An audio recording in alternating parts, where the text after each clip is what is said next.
Good evening friends. இன்றைக்கி Nifty 50 and Sensex அதுக்கான post market report பார்க்கலாம். நாளைக்கு 2 நாள் லீவு. நம்ம மார்க்கெட் இன்றைக்கி எப்படி முடிஞ்சுது, சென்செக்ஸ் எப்படி முடிஞ்சுது, நிஃப்டி 50 எப்படி முடிஞ்சுது அப்படின்னு ஒரு கிளான்ஸ் செக் பண்ணலாம். இன்றைக்கி மார்க்கெட்டு செம மொக்கங்க. உண்மையை சொன்னால் ரொம்ப கடுப்பேற்றிடுச்சு மார்க்கெட். இன்றைக்கி நிஃப்டி 50 ரொம்ப மொக்க, பயங்கரமான போரிங் மார்க்கெட். இன்றைக்கி பாருங்களேன், ஒரு லைட்டாக ஒரு கேப் அப்பும் இல்லை, கேப் டவுனும் இல்லை, ஆனால் மைனஸில் ஓப்பன் ஆச்சு. நல்ல நம்ம சப்போர்ட்டு தான் எடுத்தோம். 114,114. இதை பாருங்கள், நான் இன்னும் அதை சேஞ்சஸ் எதுவும் பண்ணவே இல்லை, அப்படியே தான் வச்சுருக்கேன். ஆனால் என்ன ஒன்று, அவன் போயிருக்க லோ வந்து கரெக்டாக 24,095 வரையும் போயிட்டு அப்படியே ரிவர்ஸ். கண்டிப்பாக அது ரிவர்ஸ் ஆகும், நமக்கு கண்கூடாக தெரியும். ஏன்னா இது நேற்று வந்த லோ, அதை உடச்சிட்டானா ஸ்ட்ராங்காக க்ளோஸ் ஆச்சுன்னா கண்டிப்பாக கீழே வர்றதுக்கு தான் வாய்ப்பு. ஆனால் அது ரிவர்ஸ் ஆகும் அப்படின்ற மாதிரி தெரிஞ்சுது. இங்கேயே ஒரு கால் பிடிச்சிட்டாச்சு குரூப்பில். இன்றைக்கி நாங்கள் நிஃப்டி 50ல் 4 கால் பண்ணியிருந்தோம். 4 காலுமே ப்ராஃபிட் தான். இன்றைக்கி ப்ரோக்கரேஜ் எல்லாம் மைனஸ் பண்ணால் கூட ப்ராஃபிட்லேயே தான் முடிஞ்சுது. இன்றைக்கி நிஃப்டி 50ல் நடந்த போஸ்ட் மார்க்கெட் இது தான். இன்றைக்கி வந்து இது பாருங்களேன், இது 10:15 இந்த கேண்டில் அப்போது 2.15, 10:15 2.15 வரையும் எவ்வளோ பாயிண்ட்டு, 266 326. ஸோ எவ்வளோ பாயிண்ட் இருக்குது, 64 பாயிண்ட்டுக்கு தாங்க ட்ரேட் ஆச்சு 10:15 2.15 வரையும். அதுக்கப்புறம் இதுவை ஸ்ட்ராங்காக உடச்சிதுன்னா, நான் ஆல்ரெடி சொல்லுவேன்ல, இதை ஸ்ட்ராங்காக உடச்சி ஒரு புல்லிஷ் வந்தால் மறுபடியும் மார்க்கெட் மேலே போகும் அப்படின்னு சொன்னேன்ல, மேலே போச்சு. இன்னொன்று சொல்லியிருப்பேன், ஒரு பிரேக் அவுட் நடந்ததுக்கப்புறம் ஒரு ரீட்ரேஸ்மெண்ட் நடக்கும் அப்படின்னு சொன்னேன். இந்த இடத்த பார்த்தீங்களா, இதுதான் அந்த ரீட்ரேஸ்மெண்ட். இங்கே நான் கரெக்டாக எக்ஸாக்டாக எடுத்தேன், ப்ராஃபிட் பண்ணேன். இதை தொடுவான், ரீட்ரேஸ்மெண்ட் வந்துட்டு மேலே போகும்னு நினச்சேன்.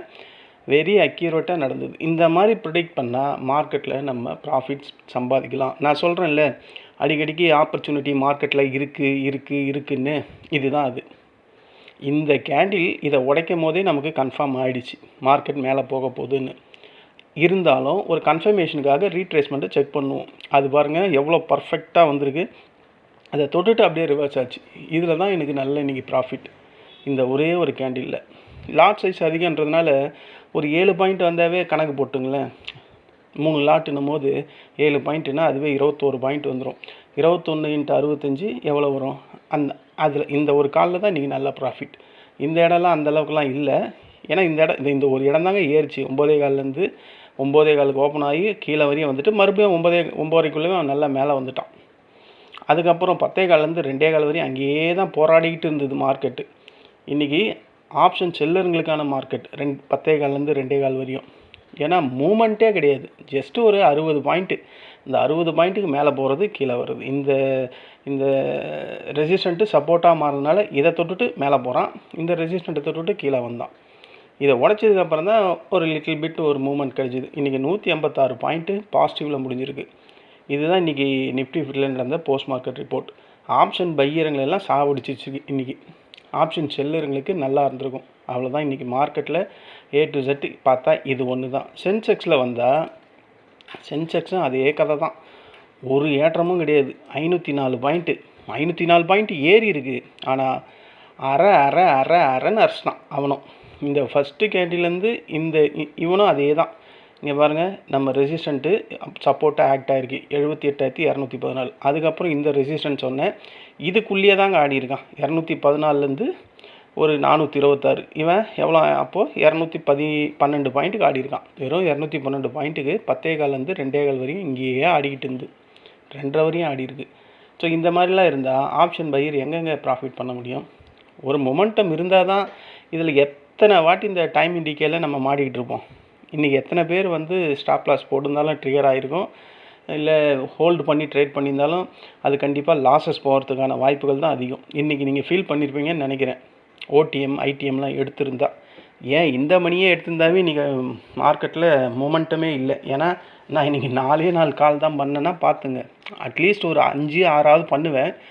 இன்றைக்கி எங்கேயுமே வாழவே விடலை நிஃப்டி 50யும் சென்செக்ஸும். இதில் எங்கே கால் கொடுத்தேன்னா இந்த கால் தான் கொடுத்தேன்.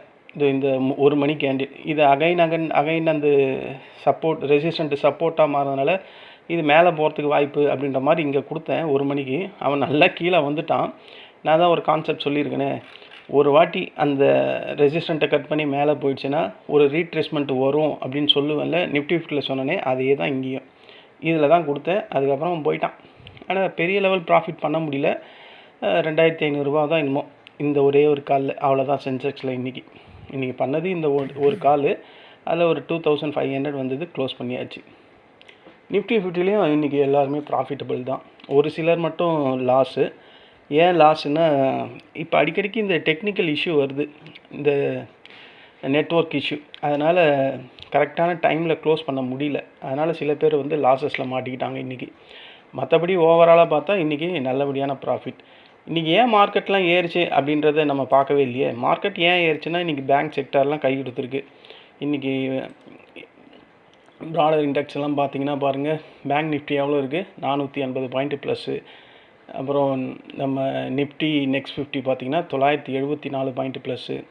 அப்புறம் மிட் கேப் நிஃப்டி பார்த்தா 155 பாயிண்ட்டு ப்ளஸ்ஸு. இந்தியா விக்ஸ் வந்து ஒரு 5% கிட்ட குறைஞ்சிருக்கு. ஏன்னா 20.85 என்னமோ இருந்தது, இப்போ 17.21 இருக்குது. ஸோ இன்னமும் இது வெலாட்டிலிட்டி விக்ஸ் அதிகமாக தான் இருக்குது. இன்னமும் ஏற்ற இறக்கம் மார்க்கெட்டில் ஹெவியாக இருக்கிறதுக்கான வாய்ப்புகள் தான் அதிகம் இந்த வெலாட்டிலிட்டியில். எப்போ அது 10க்கு கீழே 11 அந்த ரேஞ்சில் வருதோ அப்போ தான் மார்க்கெட் இதை விடையே டெட் ஸ்லோவாக இருக்கும். ஆனால் புல்லிஷ் பயாஸ் மட்டும்தான் இருக்கும். மார்க்கெட்டில் அந்தளவுக்கு டவுனே வராது, மைல்டாக மேலே ஏறிக்கிட்டே போயிட்டுருக்கும். இதுதான். அது இல்லாமல் இன்றைக்கி யூஎஸ் மார்க்கெட்டெல்லாம் நல்லா தான் இருந்தது. நேற்று யூஎஸ் மார்க்கெட் எல்லாமே வந்து டவுனில் இருந்தது, நம்ம ஏறி இருந்தோம். இன்றைக்கி இன்றைக்கி வேர்ல்டு மார்க்கெட்லாம் பார்த்தா எல்லாம் டவுனில் இருக்குது, நம்ம மார்க்கெட் ஏறிக்கிட்டு இருக்குது. ரொம்ப அதிசயமாக இருந்தது இன்றைக்கி. இருந்தாலும் காலையில் வந்து டவ் ஜோன்ஸ், நாஸ்டாக்கு இதெல்லாம் க்ரீனில், அந்த ஃபியூச்சர்ஸ் எல்லாம் க்ரீனில் இருந்ததுனால நமக்கு பெரிய லெவலில் கேப் டவுன் கிடைக்கல. க்ரூட் ஆயிலெல்லாம் ஓரளவுக்கு மைல்டாக இன்க்ரீஸ் ஆகியிருந்தது. பட் மார்க்கெட்டில் பெரிய லெவலில் இம்பேக்ட் பண்ணலை. இன்றைக்கி எஃப்ஐஸ் வந்து நேற்று பையிங்கில் இருந்திருக்காங்க, டிஐஸ் தான் செல்லிங்கில் இருந்தாங்க. இன்றைக்கே எஃப்ஐஎஸ் பையிங்கில் இருப்பாங்களோ என்னவோ தெரியல. ஏன்னா இந்த ஏற்றத்தை பார்த்தா எஃப்ஐஎஸ் பையிங்கில் தான் இருப்பாங்களோ. பையிங்னால் அவங்க பெரிய லெவலெலாம் பை பண்ணல, கம்மி ப்ரைஸில் தான் கேஷ் மார்க்கெட்டில் வாங்கியிருக்காங்க. க்ரூட் ஆயில் ப்ரைஸ் இப்போ ஸ்லைட்டாக ஏறிக்கிட்டு தான் இருக்குது. வேர்ல்டு மார்க்கெட் நம்ம செக் பண்ணால் தெரிஞ்சிடும். பட் நமக்கு 2 நாள் லீவுன்றதுனால நம்ம அதை போய் பார்க்கவே வேணாம். க்ரூட் ஆயில் வந்து எனக்கு தெரிஞ்சு லைட்டாக ஏறி தான் இருந்தது. பிரெண்ட் க்ரூடு வந்து 97 கிட்ட இருந்தது. அந்த நம்ம எஸ்ஜிஎக்ஸ் நிஃப்டியில் பார்க்குற அந்த க்ரூடு வந்து அது 93 கிட்ட இருந்தது. ஓகேங்களா. அது இல்லாமல் ஒரு லோவை வந்து பிரேக் பண்ணிச்சுன்னா என்ன ஆகும், டெக்னிக்கலாக மார்க்கெட் பவுன்ஸு தான் ஆகும். அதுதான் இன்றைக்கி நம்ம நிஃப்டி ஃபிஃப்டியில் நடந்தது. நேற்றோட லோ வந்து டச் பண்ண உடனே மார்க்கெட் ஏறிச்சு. அதனால தான் நாங்கள் சப்போர்ட்டாக அங்கே ஸ்ட்ராங்காக போட்டது. பாருங்கள் எவ்வளோ பர்ஃபெக்டாக வந்து போயிருக்கு. இது நமக்கு பழக நமக்கும் இது தெரிஞ்ச ஆரம்பிச்சிடும். ஓகேங்களா. இது டோட்டலாக என்ன சொல்லுவாங்க, இதுக்கு பேர் ஷார்ட் கவரிங் ரேலி அப்படின்னு நம்ம சொல்லி இன்றைக்கான போஸ்ட் மார்க்கெட்டை முடிப்போம். இதை தவிர வேறு என்ன இருக்குது. எஃப்ஐஎஸ் எனக்கு தெரிஞ்சு மைல்டாக இன்றைக்கும் பையிங்கில் தான் இருப்பாங்களோ தோணுது. அதாவது எப்போவுமே வெள்ளிக்கிழமைன்னா ஒரு டவுன் சைடு இருக்கும் மார்க்கெட்டு.